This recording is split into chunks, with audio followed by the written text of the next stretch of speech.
नमस्कार मेरे प्रिय दोस्तों, आज मैं फिर लेकर आई हूँ एक रहस्यमय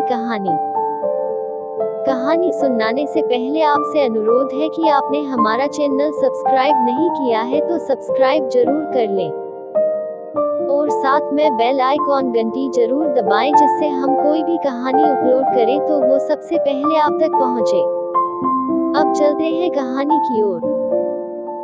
बदतमीज दिल, बदतमीज दिल, बदतमीज दिल, माने ना बदतमीज दिल, बदतमीज दिल, बदतमीज दिल, माने ना। ना जाने कितनी देर से अपने कानों में लीड लगाए वो सबसे बेफिक्र होकर गाना सुने जा रहा था, और सिर्फ सुन ही नहीं रहा था बल्कि साथ में बाकायदा हाथ पैर भी मार रहा, बिना इस बात की परवाह किए कि हर आने जाने वाली नजर उसे ही देख रही थी, और हंसते हुए आपस में कहते जा रहे थे कि आज तो इसकी शामत आनी है। वो बहुत देर से उसे आवाज दे जा रही थी, पर वो इस दुनिया में था ही कहाँ। वो तो शायद रणबीर कपूर के साथ डांस कर रहा था। दौड़ने वाला ओपन माउथ स्माइल। अब उसकी सब्र की इंतहा हो गई थी। वो गुस्से में उसके केबिन के अंदर गई और उसके कानों से लीड निकाल कर टेबल पर फेंक दी और आग्नेय नेत्रों से उसे घूरने लगी फ्लश्ड। ये सब क्या है मी? ऋषि। वो बरस पड़ी उस पर। Sorry ma'am, extremely. ऋषि हड़बड़ा गया। मुझे आधे घंटे के बाद ये फाइल बिल्कुल कंप्लीट चाहिए मेरी टेबल पर, समझे आप? वो उसके ऊपर बरसकर अपने केबिन की तरफ चली गई। उसके जाते ही ऋषि ने चैन की सांस ली और खुद से कहा कि बच गया तो बेटा, नहीं तो आज मैडम तुझे बिना मारे ही तेरा पोस्टमार्टम कर देती। बाहर भी गुपचुप गॉसिप चालू थी। पता नहीं ये खुद को समझती क्या है, इतना अक्खड़पन। ऐसा लगता है कभी कभी तो जैसे हम किसी लेडीज बास नहीं जेंट्स बास के अंडर में काम कर रहे। पर यार गलती उस ऋषि की भी है। वो जानता है अच्छी तरह से मैडम को ये सब बिल्कुल पसंद नहीं है, फिर भी वो ये सब करता है, और वो भी ऑफिस टाइम में। हर कोई अपनी तरह से दोनों के लिए कयास लगाते और फिर वही घिसा पिटा डायलॉग मारते कि हमें क्या करना है, मैडम जाने, और ये ऋषि और सब अपने अपने कामों में जुट जाते। उधर अपने केबिन में वो बहुत बेचैनी से इधर उधर टहल रही थी। खुद से मुझे कुछ तो करना पड़ेगा। आजकल इसकी हिम्मत बढ़ती ही जा रही है। कभी फूल, कभी कार्ड्स, कभी किसी बच्चे के हाथों चॉकलेट, तो कभी बलून्स। उफ, ये मुझे पागल कर। वो अपना सर पकड़कर बैठ गई। अब तो ये एक्शन के नाम पर घर तक भी साथ में, ठीक है भले ही पीछे पीछे आता है, आने लगा है। खुद को क्या कहीं का बहुत बड़ा लॉर्ड गवर्नर समझता है कि जो इसका दिल करेगा वही करेगा, और सबसे बड़ी बात कि उसका किया हुआ हमेशा सही भी। और इमोजीज तो जैसे अपनी जेब में लेकर घूमता है। तभी गेट पर नॉक हुआ और वो अपने विचारों से बाहर आई।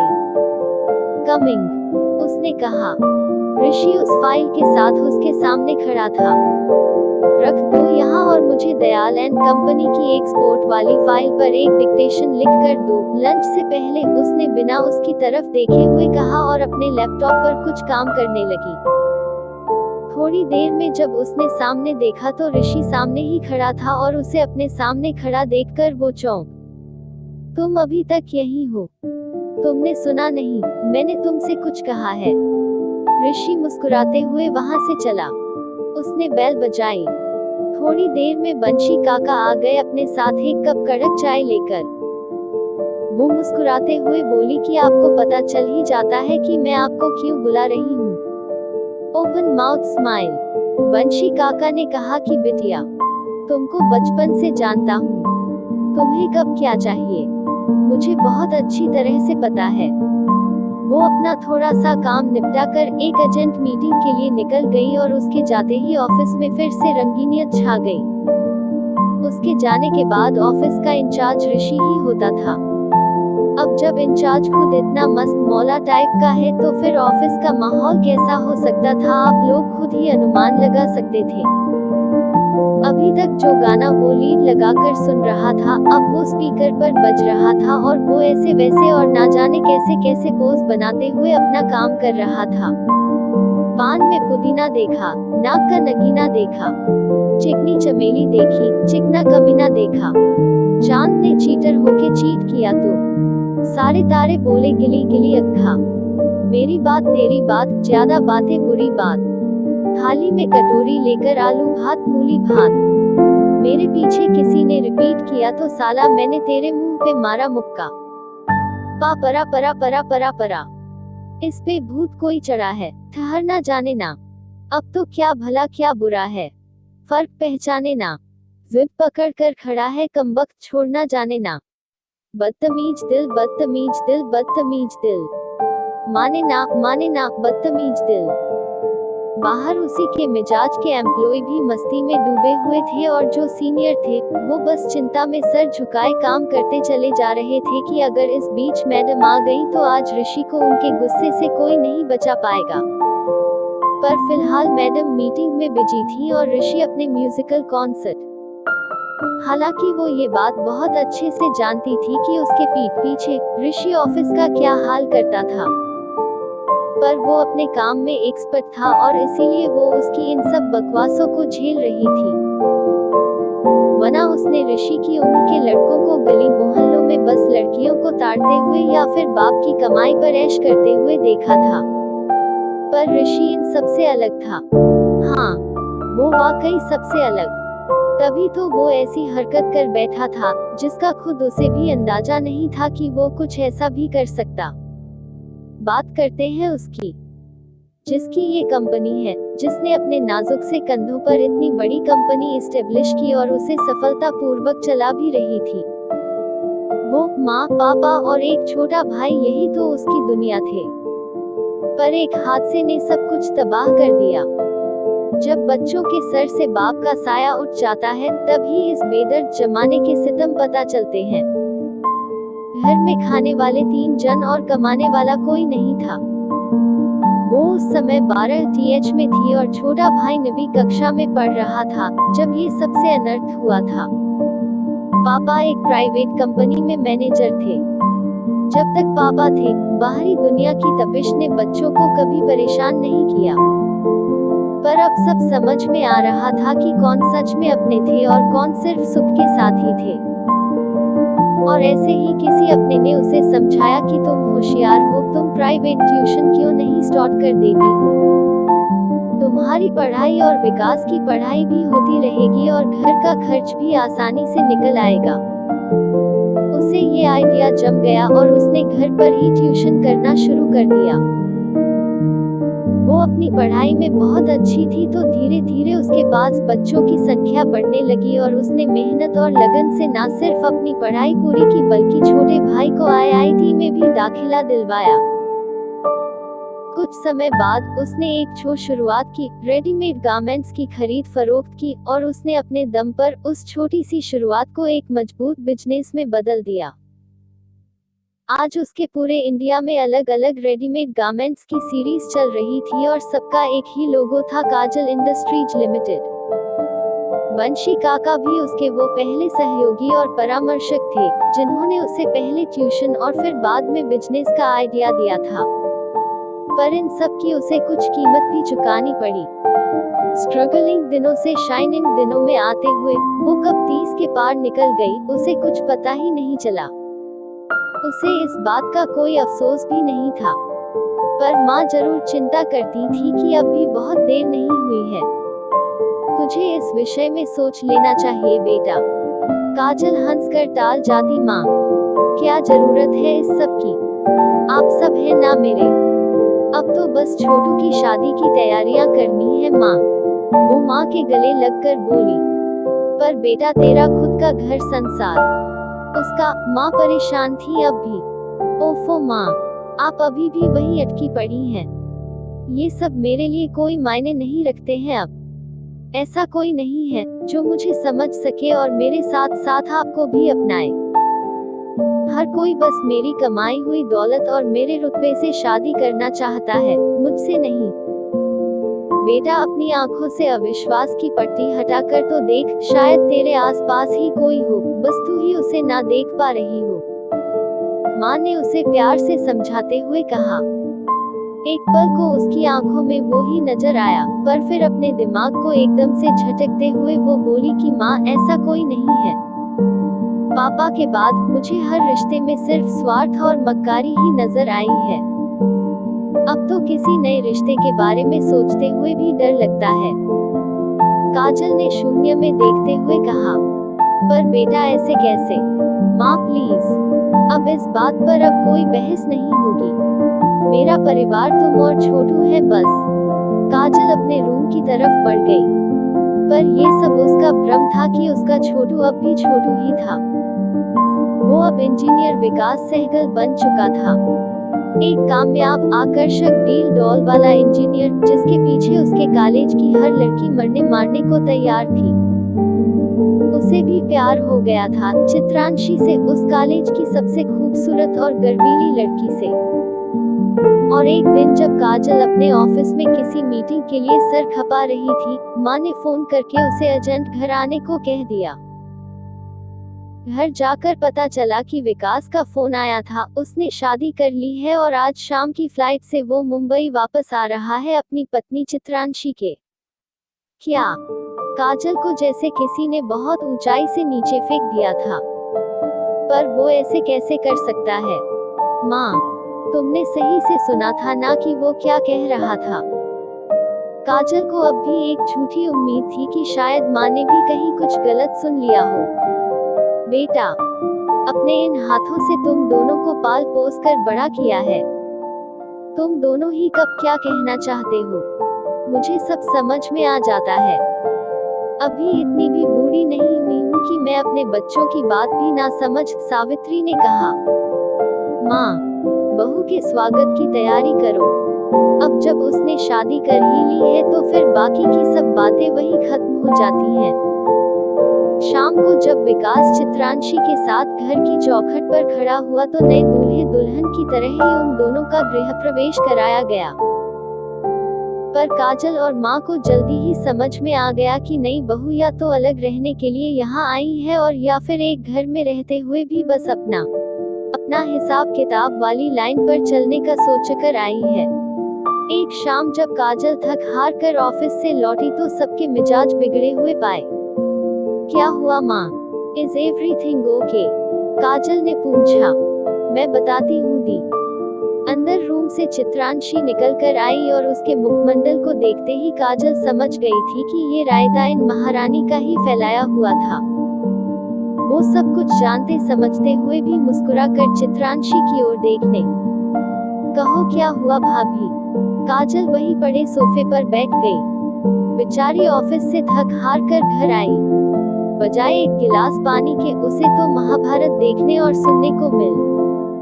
विकास आपके छोटे भाई हैं तो इस हिसाब से इस बिजनेस में उनका भी आधा हिस्सा होना चाहिए ना?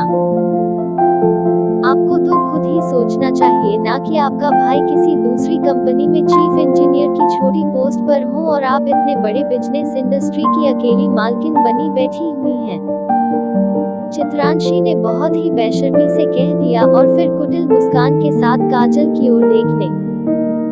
काजल का मन तो हुआ कि वो अपनी नई नवेली भाभी को एक करारा जवाब दे, पर वो कुछ सोचकर रुक गई और चित्रांशी से कहती है कि छोटू कहाँ है? क्या ये सब छोटू चाहता है खुद से?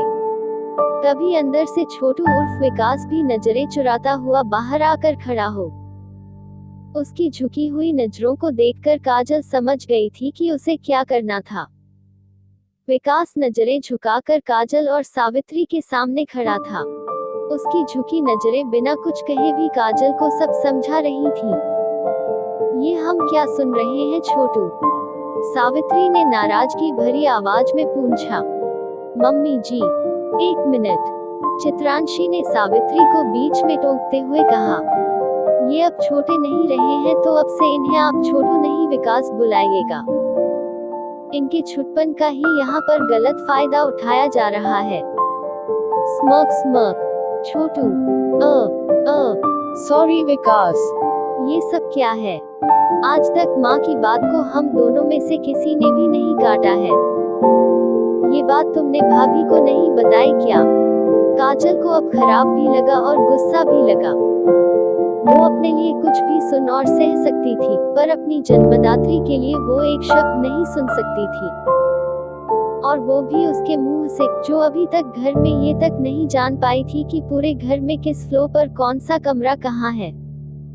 बाकी बातें तो रहने ही दी। वो विकास हिचकिचा रहा था। आप रहने दो, चित्रांशी तुनक कर बोली। अगर आपको बोलना आता होता तो आज तक यूं भीख में मिले चंद कागज के टुकड़ों के बदले खुद की बेइज्जती नहीं कराते रहते।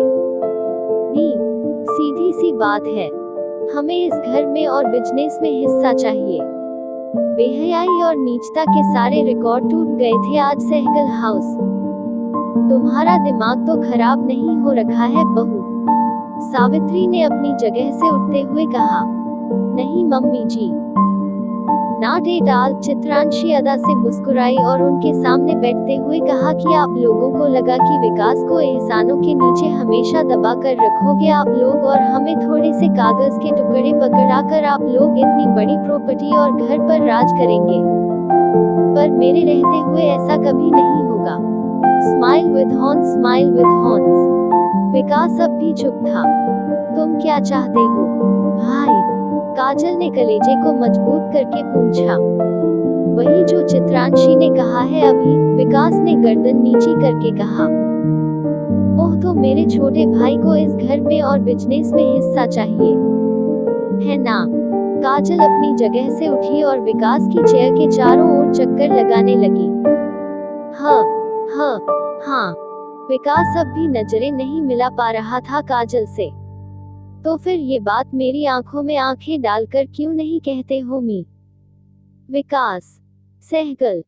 काजल की तेज आवाज सुनकर विकास और चित्रांशी दोनों ही चौंक गए। Astonished face, astonished face.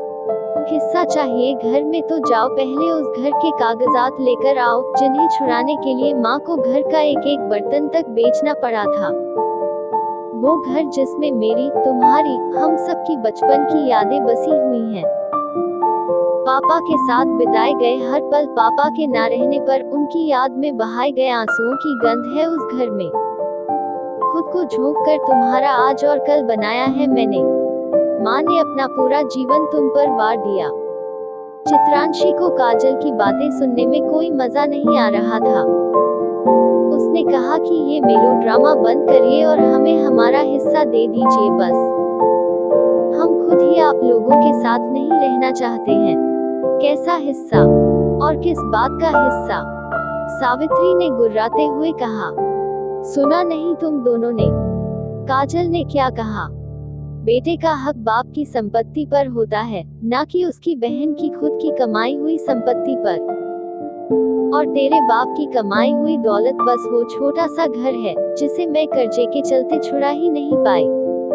तुझे घर में हिस्सा चाहिए ना? जा, तुझे मैं पूरा घर देती हूँ, जा ले जाकर उस घर के पेपर्स और कर ले वो घर अपने नाम। सावित्री ये कहते हुए रोते हुए फर्श पर गिर पड़ी। विकास उनकी तरफ झुका तो उसे सावित्री ने अपनी उंगली दिखाकर वहीं रोक दिया और कहा कि तू मेरा बेटा नहीं है, तू बस अपनी पत्नी का पति है। बस तुझसे यही उम्मीद करती हूँ कि कम से कम उसका पति बनकर तो तू रहना ही, बेटा और भाई बनकर तो तू रह नहीं सका। वो अपने आंसू पोंछते हुए बोली। काजल ने माँ को समेटते हुए कहा कि इससे पहले कि मैं कोई कड़ा कदम उठाऊं, मुझे तुम दोनों कल सुबह की पहली किरण के साथ ही इस घर से और हमारी दुनिया से बाहर जाते हुए दिखने चाहिए। चित्रांशी विकास को लगभग घसीटते हुए अंदर रूम में ले गई। काफी देर तक उनके रूम से चिल्लाने की और चीजें फेंकने की आवाजें आती रही। काजल ने माँ को सहारा देकर रूम में बिस्तर पर लिटाया और हंसते हुए कहा कि माँ, छोटू तो सच में बड़ा हो गया है, और फिर किसी छोटी बच्ची की तरह माँ से लिपटकर रोने लगी, क्राइंग क्राइंग। अगले दिन वो ऑफिस नहीं जा पाई, पर विकास और चित्रांशी को जरूर घर से बाहर का रास्ता दिखा दिया उसने। चित्रांशी काजल को देख लेने की और इतनी आसानी से नहीं छोड़ने की धमकी देकर चली गई। वो अपने रूम में इजी चेयर पर आंखें मूंदकर कहीं खोई हुई थी कि क्या कमी रह गई थी। छोटू को उसने कभी भी किसी भी बात का अभाव महसूस नहीं होने दिया। ना ही कभी उसे इस बात का एहसास होने दिया कि वो उसकी कमाई पर ऐश कर रहा है। जब जितना मांगा उतना पैसा बिना कुछ पूछे उसके अकाउंट में ट्रांसफर कर दिया और आज वही छोटा भाई अपनी पत्नी के कहने पर उससे हिस्सा मांग रहा है, और वो भी उसकी खुद की मेहनत में से। 2 बूंद आंसू उसकी आंखों की कोरों को भिगो। तभी पीछे से माँ ने उसके कंधे पर हाथ रखते हुए कहा कि काजल, खुद को दोष देना बंद कर। अब भी कुछ नहीं बिगड़ा है। तू जिसे अपना भाई अपना कहती थी वो तो एक पल में पराया हो गया। अब तो अपने बारे में सोच ले बेटा। मेरा क्या है, कब तक तेरे साथ रह पाऊंगी मैं? आज हूँ कल नहीं, क्या ठिकाना। अपनी आंखों के सामने तेरा घर बसते हुए देख लूंगी तो चैन से मर सकूंगी मैं। माँ, प्लीज ऐसी बातें मत करो। आप मेरे साथ ही रहेंगी और मैं आपको कुछ नहीं होने दूंगी। और अगर आप इसे घर बसाना कहती हैं तो फिर मुझे नहीं बसाना ऐसा कोई घर जिसमें पुराने रिश्ते पल में तोड़ दिए जाते हैं। मैं जैसी हूँ खुश हूँ। मुझ में और हिम्मत नहीं है कि मैं फिर से कोई नया रिश्ता जोड़ूं और उसे फिर तिनका तिनका होते हुए बिखरते हुए देखूं। काजल माँ से लिपटकर रोने लगी, क्राइंग क्राइंग। सावित्री भी चुप हो गई। वो जानती थी कि इस समय काजल को कुछ वक्त चाहिए खुद को इस सब से उबारने में। बस फिर रूटीन बन गया, ऑफिस से घर और घर से ऑफिस। सब कुछ शांत, एक गहरी झील जैसा हो गया था। कोई हलचल नहीं, कोई तरंग, कोई उमंग नहीं। पर फिर वो आ गया उसकी जिंदगी में, और उसकी शांत पड़ी जिंदगी में हलचल नहीं तूफान लाकर खड़ा कर दिया। वो जितना खुद को उस तूफान से दूर रखने की कोशिश करती, वो एक बवंडर की तरह उसे खुद में समेट देने की जिद करता हुआ उसकी तरफ बढ़ने लगता। इसी सोच विचार में कब वो ऑफिस वापस आ गई उसे कुछ पता ही नहीं चला। पर जैसा कि उसे पता था कि उसके ऑफिस आने से पहले सब कुछ व्यवस्थित रूप से हो चुका था, जैसे कि कुछ हुआ ही नहीं था। काजल ने एक उड़ती हुई नजर अपने ऑफिस के अंदर डाली और फिर अपने केबिन में चली गई। कैसे पता चल जाता है इसे कि मैं आने वाली? काजल ने अपनी कुर्सी पर बैठते हुए सोचा और फिर उसने बेल बजाई। यह मैम, पायल ने अंदर आते हुए कहा। ऋषि को मेरे केबिन में भेजो और हाँ, बंशी काका से 2 कप चाय के लिए भी कह दो। काजल ने पायल को बिना किसी भाव के सारे इंस्ट्रक्शन दिए और वापस अपने काम में लग गई। पायल ने ऋषि को फोन करके कहा कि तुम्हें मैम ने याद किया है और फोन काट दिया।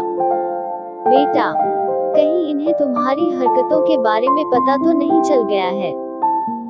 अगर ऐसा है तो ऋषि बाबू अपना बिस्तर बांध लो और निकल लो यहाँ से। वो मन ही मन बड़बड़ाते हुए और ऊपर वाले को याद करते हुए काजल के केबिन में झांका। May I come in ma'am? Yes please. Kajal किसी फाइल के पन्ने पलटते हुए बोली। हैव ए सीट मी ऋषि। काजल अब भी फाइल में खोई थी। तब तक बंशी काका 2 कप चाय वहां रखकर जा चुके थे। थोड़ी देर फाइल में ही खपने के बाद उसने चाय का कप आगे बढ़ाते हुए ऋषि से कहा कि ये फाइल जरा देखिए और मुझे बताइए कि अगर ये प्रोजेक्ट हम टेक ओवर कर ले तो कैसा रहेगा। Okay ma'am. उसने एक घूंट में ही चाय पी ली, ठंडी जो हो गई थी, और वो फाइल लेकर अपने केबिन में वापस आ गया। करीब आधे घंटे बाद वो कुछ डाटा और वो फाइल लेकर फिर से काजल के सामने था। बताइए, कुछ समझ में आया? काजल ने उसकी तरफ देखते हुए कहा। ऋषि उसे अपनी तरफ ऐसे देखते हुए हड़बड़ा गया और नजरें नीची करके बोलता है, यस मैम। अगर हम लोग इस प्रोजेक्ट को टेक ओवर करते हैं तो निश्चित रूप से हमारी कंपनी को बहुत बेनिफिट होगा। पर मैम, इस प्रोजेक्ट में जो दूसरा नाम है उसे आप अंडरएस्टिमेट नहीं कर सकती हैं। वो बिजनेस इंडस्ट्री में खुद में एक बहुत बड़ा नाम है, और इस प्रोजेक्ट को टेक ओवर करने का मतलब होगा सीधे सीधे सेठी से पंगा लेना। आप एक बात भूल रहे हैं मी ऋषि की बिजनेस हमेशा ऐसे ही किया जाता है। जब रिस्क लेंगे तभी तो गेन होगा। आप बस इस प्रोजेक्ट के डिजाइनर के साथ हमारी मीटिंग फिक्स करवाइए। बाकी के डिटेल मैं आपको बाद में बताती हूँ। काजल एक बार फिर से अपने पीसी की स्क्रीन में घुस गई। यार, चलो क्या रहा है आपके मन? मुझे सतर्क रहना पड़ेगा। आप जिसे अपना सिर्फ एक बिजनेस प्रतिद्वंद्वी समझ रही हैं, वो इस इंडस्ट्री का बैटमैन है। अपने रास्ते में आने वाले किसी को भी नहीं छोड़ता है। या तो आप इसे हल्के में ले रही हैं या फिर अभी आप इससे सही से जानती ही नहीं हैं। उसने कुछ सोचकर किसी को फोन लगाया और कुलजीत सेठी और इंडस्ट्रीज लिमिटेड के बारे में सारी details with his past life and family background का पता लगाने का बोलकर फोन काट दिया। शाम के 6 बज रहे थे। एक एक करके ऑफिस के सारे वर्कर्स जा चुके थे, पर काजल अब भी कुछ डिटेल्स खंगाल रही थी सेठी इंडस्ट्री के। उसने भी कुछ सोच समझकर ये फैसला किया था, बिटिया, बहुत देर हो रही है, बाहर मौसम भी खराब हो गया है, घर नहीं जाना है। बंशी काका ने अंदर आकर पूछा। बस काका, आधा घंटा और मैं चली जाऊंगी, आप निकलिए घर के लिए। और हाँ, सब जगह लॉक लगाकर चाबी यहीं रख दीजिए। काजल ने कुछ डिटेल्स अपने नोटबुक पर लिखते हुए कहा। बंशी काका चाबियों का गुच्छा टेबल पर रखकर चले गए। चली जाऊंगी घर, कौन है वहाँ जो मेरा इंतजार कर रहा होगा। अगर आपको कहानी अच्छी लगी हो तो कृपया कहानी को अपने दोस्तों के साथ शेयर करें और लाइक कमेंट करना न भूलें। अभी भी आपने हमारा चैनल सब्सक्राइब नहीं किया हो तो कृपया चैनल को सब्सक्राइब जरूर कर लें। इस कहानी में इतना ही, मिलती हूँ एक नई कहानी के साथ अगली वीडियो में। इस कहानी को सुनने के लिए आप सभी को धन्यवाद। आपका दिन शुभ रहे।